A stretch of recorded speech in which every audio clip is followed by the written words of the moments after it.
Okay, good morning. I hope you're all well and just sifting through the carnage from yesterday.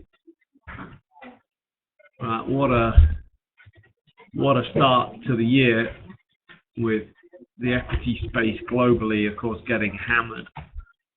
I won't spend too long on it. The kind of key trigger point came in the Asian session yesterday, so we kind of covered this yesterday morning with China leading the way, huge downside across all the Chinese indices. The Shanghai Composite circuit breaker getting tested on day one at 5%, then 7% down and stopped out for the day. Lots of, a combination of factors driving that move. And stuff like the fact that there's this circuit breaker in place in the first instance and it getting tested. I think certainly, yesterday, so the way the circuit breaker works, firstly, if you get a 5% move to the downside, you get markets halt for 15 minutes, then they reopen. The market then ends up 7% down on the day. Well, that's it. It gets halted for the rest of the session. So it took the market several hours to trade down to 5% in negative territory. Then you got your stop out for 15 minutes. It then took 10 minutes to get from 5% to 7%.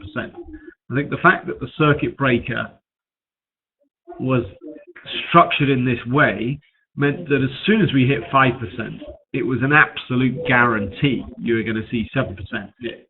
And it only took 10 minutes, and then that was it. Job done. Day over. Switch off the machine, go home early. So this morning, and so the circuit breaker itself, I think, contributed in part to the sell-off. I think then you've also got a couple of other factors that hark back to the summer chaos. Firstly, you've had the ban on IPOs lifted, so you are getting potential for more supply coming into the market. More supply, price goes down.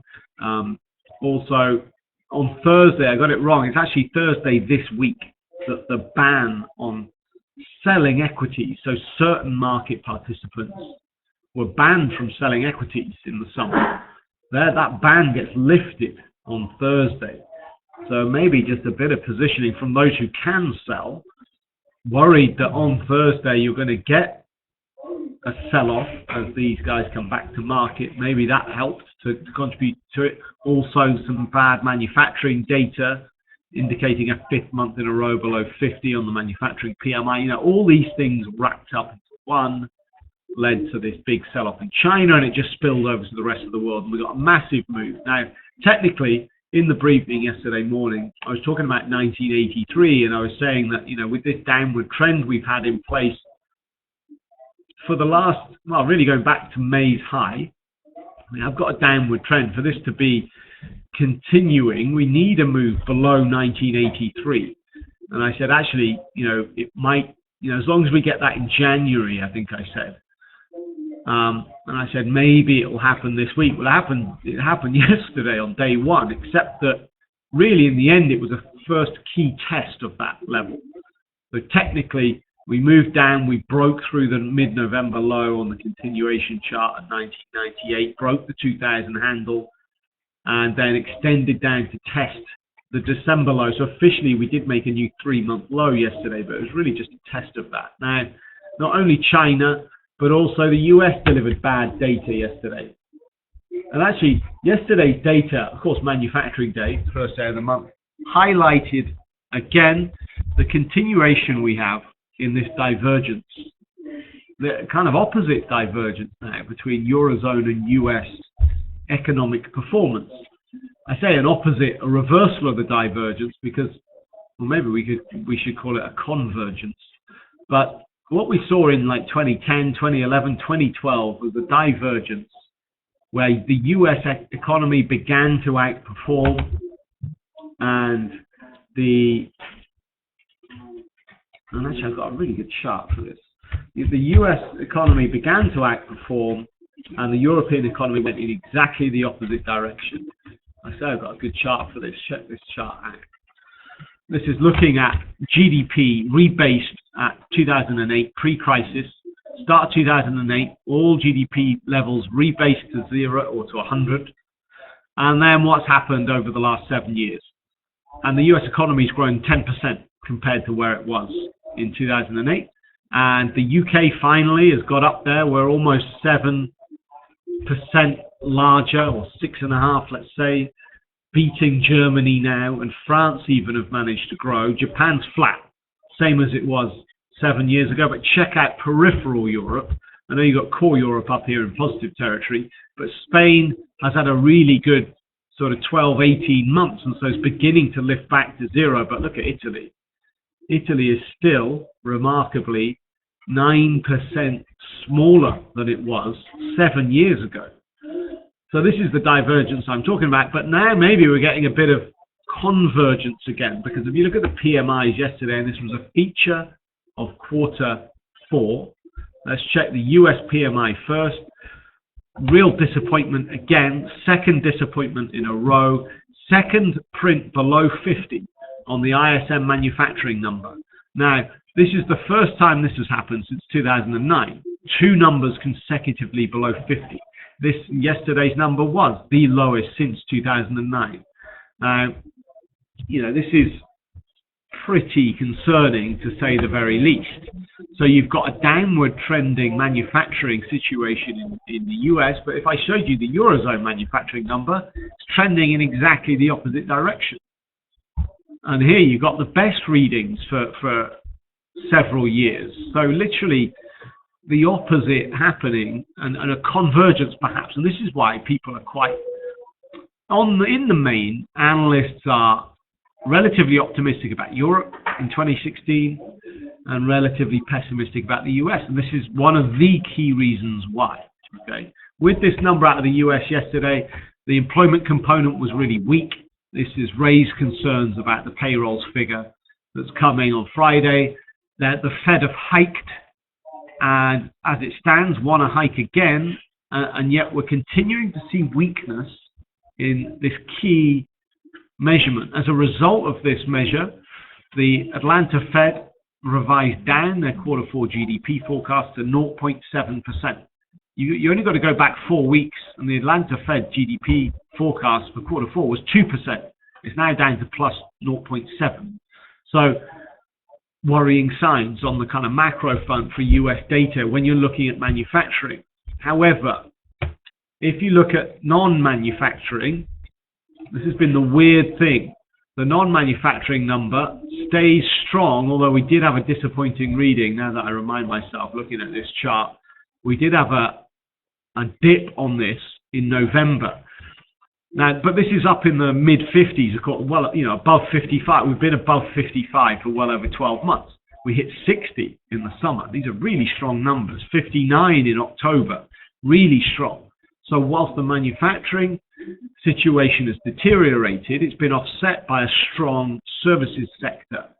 Now, this is an unusual divergence between these two. It has happened before. The last two times, we had a divergence of this nature with a really strong services sector and a really weak manufacturing sector simultaneously. The last two times was in 2001 and 2005.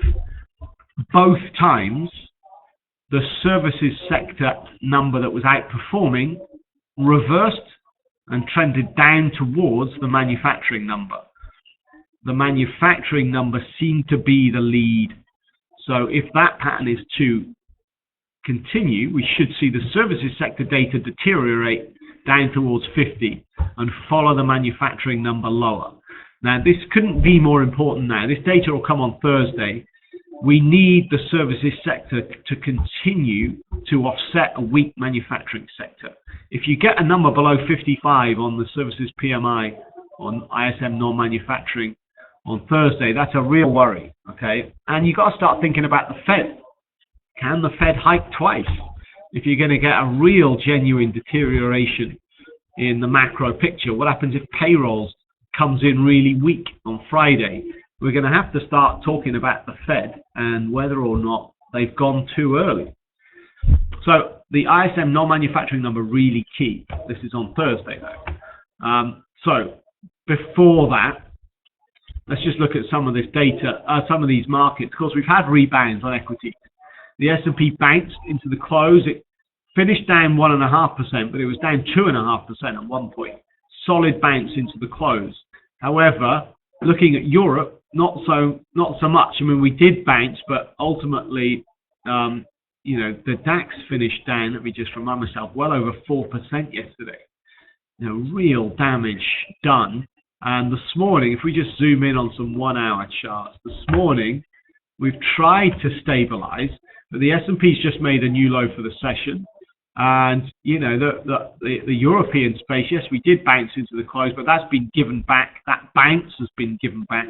So we're trading back to levels we saw at the European close now. So things looking a bit vulnerable still after some initial rebounds, because China opened 3% lower at the start of the Asian session, rebounded quite violently into positive territory, but wound up around about flat or just slightly negative at the close. Okay, so a pretty volatile session in China, but they've got away with a session that finished fairly neutral.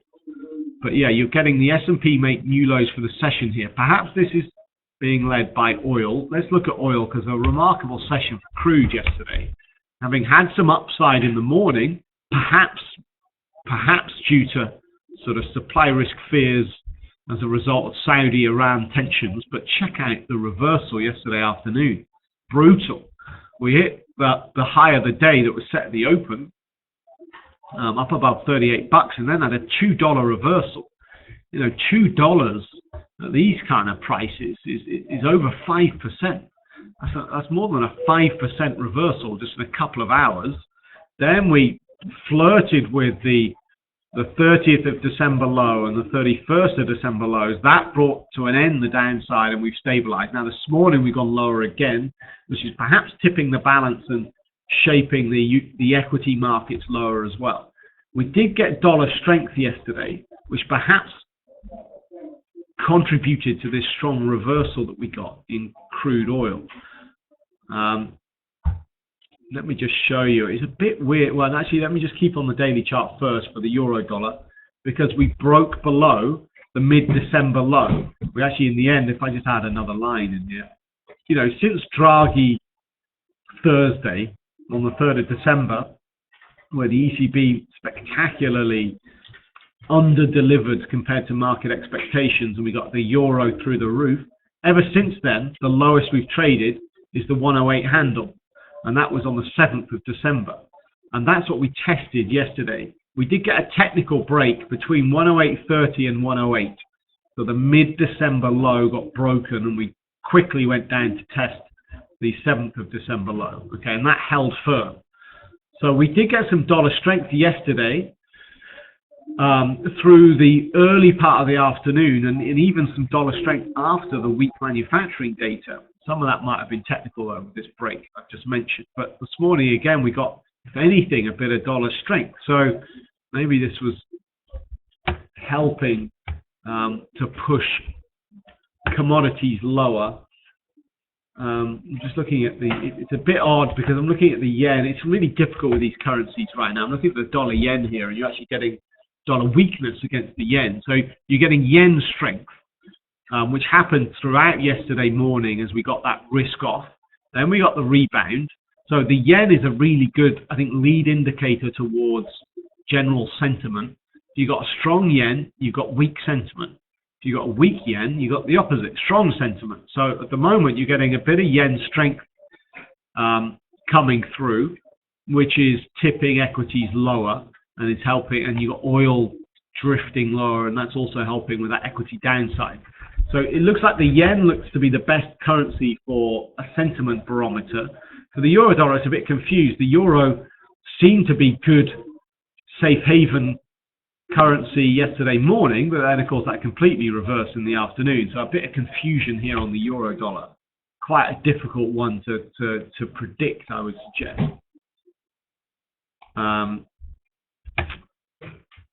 Okay, let's look at bonds, because bonds had a good solid day yesterday. The Bund strongly higher, but without, making a significant move outside this sort of December consolidation of Draghi Thursday on the 3rd of December when we got the big blowout to the downside. Ever since then, we've been consolidating. Yesterday, we kind of got up to the top side of what is a pretty decent pennant, it must be said. We got towards the top side of the pennant. If I just draw this on the chart, on a 4-hour chart, we're kind of looking at a pennant scenario. I just roughly, very roughly, it's not quite as good on the bottom side, but roughly draw this on. So we're right up here on key sort of levels. If you do get a move higher again today, then and we move up above yesterday's highs, then you've got some key levels coming on the 28th of December high on the 159 handle, the December the 21st high, 159.28, and then the post ECB high from the start of December at 159.36. Okay, so just be aware of this technical situation here on the fund. All right, quickly shifting to wrap up the briefing by looking at the day ahead. And let's look at the calendar. Now, this morning, not much data today, it has to be said. A busy start yesterday with all the manufacturing stuff. We've got busy days on the data front tomorrow and Thursday and Friday. This is probably the quietest day of the week for data. So focus will be on the European inflation numbers that are due at 10. Before that, in 10 minutes, we're going to get German unemployment numbers. We're expecting minus 8,000 on the unemployment change, and we're expecting a 6.3% print on the unemployment rate. But probably the more interesting will be the inflation data out of Europe at 10 o'clock. Okay, two readings here. The headline inflation number, annualized, we're expecting it to increase from 0.2% in November to plus 0.4% in December. There's a real risk that will not happen. There's a real risk that we won't get 0.4, we'll get something lower. That's because of the German inflation data we had yesterday. If I just show you the chart, German annualized inflation, we had expected an increase on November's data. We had expected the forecast was to go to plus 0.6, but it didn't. It went the opposite direction and dropped, and we got a number lower than November at plus 0.3. So when you're looking at the Eurozone chart, what's forecast here today is for this number to go up to plus 0.4, which would be notable if that does happen, because it would be the highest reading in more than 12 months. Except that the German data guides us to believe that won't happen. We're going to get something lower, be it plus 0.3 or 0.2 or even plus 0.1. So we're expecting a disappointing read here on the headline. But actually, given the oil and the commodity influence on this headline reading, it might be more interesting to get a read on the core CPI number, which is excluding food and energy. And so we're forecasting that to be 1%. Okay, the previous for November was 0.9%. Let's have a look at the chart. 1% would be kind of in line with what we've been seeing for the last 9 months, actually. Really, the average has been about 0.9 to 1% for the last for the last 7 months. We've had 0.9 to 1% average. So if we get a 1% print, it's about average. Anything, if it goes to 1.1%, then that's looking really interesting. Back up to match October's, multi-year high on core inflation. Okay. So if inflation goes higher here on the core, for, I guess, Eurozone economic strength, then you've got to start thinking about, well, less chance the ECB are going to do any more. This will be positive for the euro. But if we get the opposite, if we get core inflation dropping below 0.9%, that'll be a disappointment. Certainly below 0.8 would be the worst reading since Q1 of 2015. Then you've got to start thinking the opposite. Maybe the ECB do need to do more. Maybe the deflation risk is still here. And so you might get some euro weakness. So the Eurozone inflation numbers coming, these are at 10 o'clock. Just back to the calendar. That's it really, I'm afraid. All the rest of this stuff's not that interesting. Even the US data this afternoon, they've got these numbers in bold here. The ISM New York number isn't interesting. We had the headline ISM number for the whole country yesterday. We do get oil inventory data, but that's not till tonight at 9:35. On the speakers front, no monetary policy speak at all. We've got plenty of bond auctions here, but these aren't particularly of any interest either. So really, it is just this German unemployment data in 5 minutes, but more importantly, probably the European inflation number at 10. They're the key data points for the day. Otherwise, it's just trying to settle down after just a remarkable start to 2016 with equities getting dumped. And at the moment, we bounced into the close on the US last night, but look, the S&P is inching back lower. Keep your eye on oil, keep your eye on the yen. These are good lead indicators to whether or not this equity downside has got any legs. The euro dollar is making a new low for the session as well. Keep your eye on the 108 handle, really important. That, just to finish on, really important. And the bund on the top of this pennant as well. We're testing it right now, yesterday's high. The 108 handle, just to remind you on that euro dollar, was the post-Draghi low after the key press conference on the 3rd of December. The 108 handle is the lowest this currency pair has traded.